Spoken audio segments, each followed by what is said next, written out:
दोस्तों, आपके मन में एक प्रश्न जरूर उड़ता होगा। जब मैं असिस्टेंट प्रोफेसर बनूंगा तो सबसे पहले महीने का जो सैलरी होगा वो कितना होगा। ठीक है। दूसरी बात, मैं कितने साल तक जॉब करूंगा, यानी कि मेरा रिटायरमेंट ईयर कितना होगा।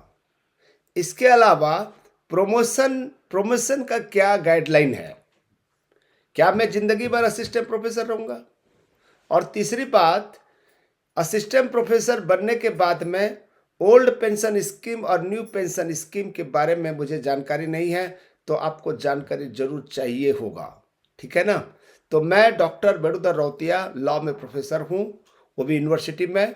मुझे पूरी जानकारी है और आपके मन में जो प्रश्न उठ रहा है उन सारे प्रश्न का उत्तर मैं बहुत ही संक्षिप्त रूप से और पूरी जानकारी, ऑथेंटिक जानकारी आपको मैं दूंगा। दोस्तों, हर व्यक्ति का एक सपना होता है, जैसे हमारा भी सपना था कि हम यूनिवर्सिटी में असिस्टेंट प्रोफेसर बने। और असिस्टेंट प्रोफेसर बनने के लिए हमें यूजी में बहुत अच्छे मार्क्स चाहिए, पीजी में अच्छे मार्क्स चाहिए। इसके अलावा हम नेट क्लियर करते हैं, सेट क्लियर करते हैं, पीएचडी करते हैं। ठीक है। और उसके बाद में आप जानते हो, असिस्टेंट प्रोफेसर बनने के लिए यूनिवर्सिटी में डायरेक्ट अप्लाई करते हैं या पब्लिक सर्विस कमीशन के माध्यम से हम अप्लाई करके गवर्नमेंट कॉलेज में असिस्टेंट प्रोफेसर बनते हैं। याद रखिएगा, इसको हम एकेडमिक बोलते हैं। ठीक है। और हम लोग जो हैं, जो टीचर बनते हैं, एकेडमिनिशियन बोलते हैं। ठीक है। तो क्या एकेडमिक जगत में कारपोरेट जैसी सैलरी मिलती है? हाँ जी। एक असिस्टेंट प्रोफेसर की पहली सैलरी किसी बड़े कारपोरेट पैकेज को सीधे टक्कर देती है। अभी याद रखिएगा, भारत में सबसे ज़्यादा पेमेंट जो है यूनिवर्सिटी और कॉलेज के प्रोफेसरों को मिलता है। आईएएस से भी ज़्यादा पेमेंट मिलता है, जज से भी ज़्यादा पेमेंट मिलता है। याद रखिएगा। अभी मैं बात करूं एकेडमिक लेवल 10 की पहली सैलरी का यथार्थ। आप जब असिस्टेंट प्रोफेसर में नियुक्ति होगा तो उसको हम कहते हैं एकेडमिक लेवल 10। एकेडमिक लेवल 10 भी बहुत होता है। ठीक है। और इसका जो बेसिक होता है 57,700 रुपया, ये बेसिक पे है, सेवंथ पे कमीशन के अनुसार। अभी वर्तमान में सेंट्रल गवर्नमेंट और कुछ स्टेट गवर्नमेंट में 58% डीए चल रहा है। 58%। 58 मतलब आप उसको 60 मान लीजिए, इसको भी 60 मान लीजिए, 60,000 मान लीजिए। और हमारा जो है मान लीजिए डीए को भी 60 कर लें तो 6 × 36,000। 36,000 ना सही 35,000, 34,000 भी मान लेंगे। 57 में 30,000 भी जोड़ दो। ठीक है। लगभग 90,000 रुपया आपका हो रहा है। ठीक है। इसके अलावा आपको हाउस रेंट अलाउंस भी मिलता है। और ये जो हाउस रेंट अलाउंस मिलता है वो शहरों के हिसाब से मिलता है।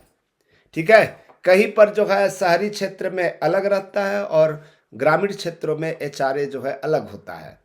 शुरुआत कहीं से भी हो, आपकी आर्थिक सुरक्षा पूरी तरह से लगभग 1 लाख रुपया होता है।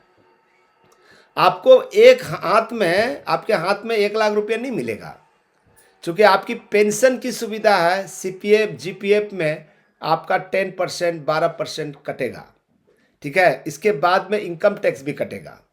ठीक है। तो यहाँ पर ध्यान दीजिएगा, इस तरह से मिला के भी 70 से 80,000 रुपया आपके हाथ में आएगा। पहला सैलरी, पहले मंथ का सैलरी जो है 70 से 80,000 रुपया आएगा। अब बात करते हैं दोस्तों, याद रखिएगा, प्रमोशन की बात करते हैं। प्रमोशन, ठीक है, पदोन्नति की बात करते हैं। ठीक है। पदोन्नति कैसे होगा? जैसे ही आज असिस्टेंट प्रोफेसर में ज्वाइनिंग कर लिए तो आपको याद रखिएगा स्टेज 1 से स्टेज 2 में आपको प्रमोशन मिलेगा। पद नाम चेंज नहीं होगा, आपके पे स्केल में चेंज होगा। इसकी क्या प्रक्रिया है? यदि आप ज्वाइनिंग के समय पीएचडी कर चुके हैं या 4 साल के अंदर में आप पीएचडी कर लेते हैं तो आपका पहला प्रमोशन मिलेगा स्टेज 1 से स्टेज 2 तक। ठीक है। और बिना पीएचडी का जो है 6 साल में मिलेगा। यदि 5 साल में आप पीएचडी कर लेते हैं तो भी आपको जो है 5 साल में आपका पहला प्रमोशन मिलेगा। और यदि आप पीएचडी नहीं है तो 6 साल में आपको जो है पहला प्रमोशन मिलेगा। क्या समझ में आया? यदि आपने पहले से पीएचडी किया हुआ है और 4 साल के अंदर में पीएचडी कर लेते हैं तो 4 साल में आपको पहला प्रमोशन मिलेगा। यदि 5वां साल में पीएचडी करते हैं तो आपको 5वां साल में प्रमोशन मिलेगा।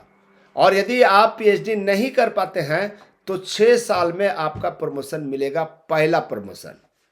इसके बाद में सेकंड प्रमोशन स्टेज 2 से लेकर स्टेज 3 तक। इसमें वही बात होगी, ठीक है? क्या होगी? इसके जो 5 साल होता है, इसके जो 5 साल के बाद, जैसे आपने 4 साल में पहला प्रमोशन लिया है तो सेकंड प्रमोशन 5 साल प्लस कर दीजिए 90 महीने में। यदि 5 साल में आपको प्रमोशन, पहला प्रमोशन मिला था तो 10 साल में, और यदि आपने पीएचडी नहीं किया था इसलिए 6 साल में प्रमोशन मिला था तो अब सेकंड प्रमोशन 11 साल में मिलेगा। याद रखिएगा, ठीक है? 2 प्रमोशन आपको मिल गया। अब जो तीसरा प्रमोशन होगा दोस्तों, ठीक है, तीसरा प्रमोशन होगा वो बहुत ही खतरनाक है।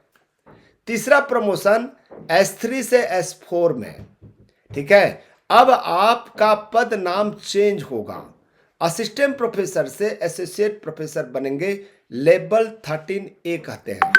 लेकिन इसके लिए बहुत जरूरी है, आपको 2 बार प्रमोशन मिल गया बिना पीएचडी का, लेकिन अब आपके पास में पीएचडी का होना जरूरी है। पीएचडी होना जरूरी है, तभी जाकर एसोसिएट प्रोफेसर बन सकते हैं। बिना पीएचडी के आपकी ग्रोथ हमेशा के लिए रुक जाएगी, और जिस दिन आप पीएचडी करेंगे उस तिथि से आपको एसोसिएट प्रोफेसर बनाया जाएगा। यानी कि एसोसिएट प्रोफेसर और प्रोफेसर बनने के लिए पीएचडी 100% अनिवार्य है। अब समझ आया पीएचडी का रमेश जी? ठीक है, अब देखिएगा यहां पर जो है, अब एसोसिएट प्रोफेसर तो बन गए, उसके 3 साल के बाद, ठीक है, उसके 3 साल बाद एसोसिएट प्रोफेसर जिस दिन बने हैं उसके 3 साल के बाद में आप प्रोफेसर बन सकते हैं। ठीक है, प्रोफेसर बन सकते हैं। प्रोफेसर का आज के समय में कितना वेतन होगा?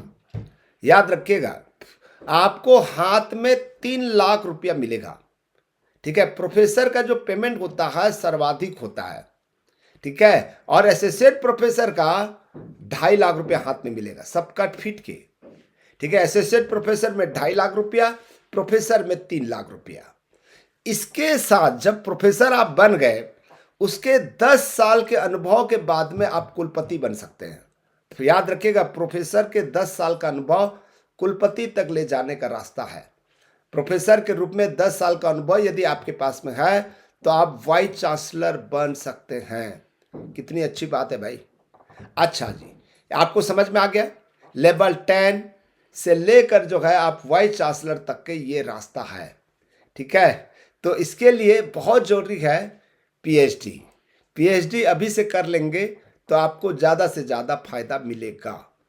अब सेवा काल की बात करते हैं, आप कितने साल तक जॉब करेंगे?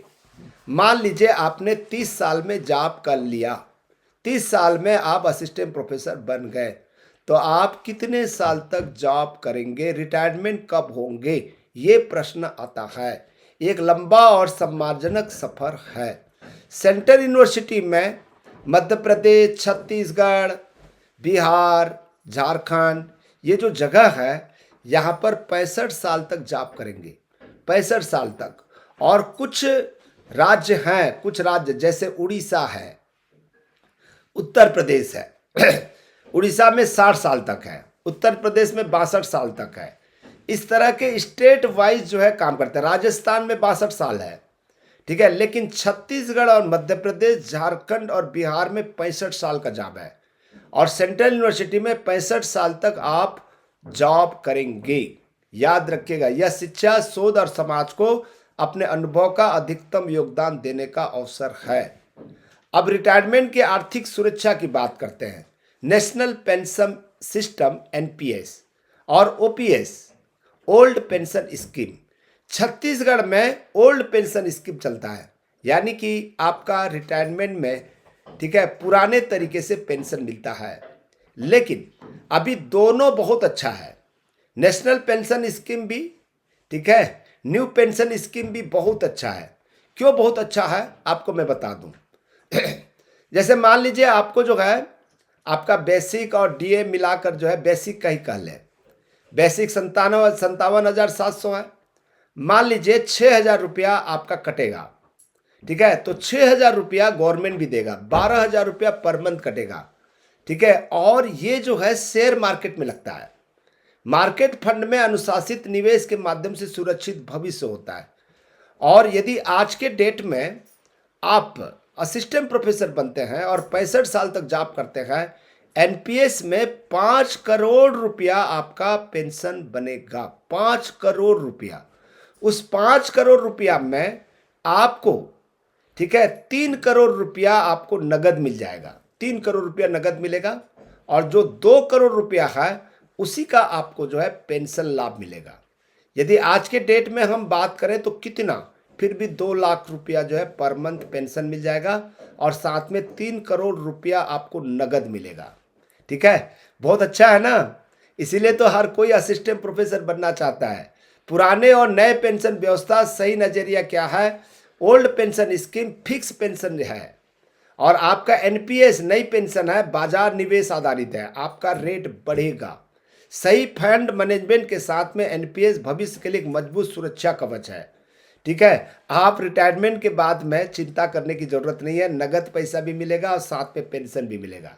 आपका जीवन एकेडमिक को क्यों समर्पित करें? क्योंकि ये जो है सम्मान का विषय है। असिस्टेंट प्रोफेसर से लेकर वाइस चांसलर तक जो बनते हैं ये सम्मान का विषय है।